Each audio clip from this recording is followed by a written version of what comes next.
Hi friends, तो आज हम बात करने वाले खेसारी लाल यादव जी के आने वाला सॉन्ग के बारे में, जो कि आज आया है। इसी के बारे में आज बात करने वाले हैं।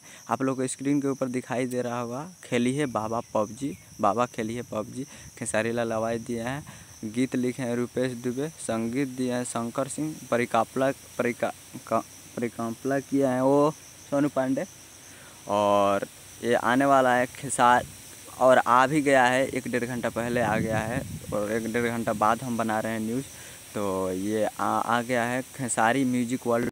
सर्च मारिए जाकर खेसारी म्यूजिक वर्ल्ड और जाकर सुनिए और प्यार दीजिए इस गाने को।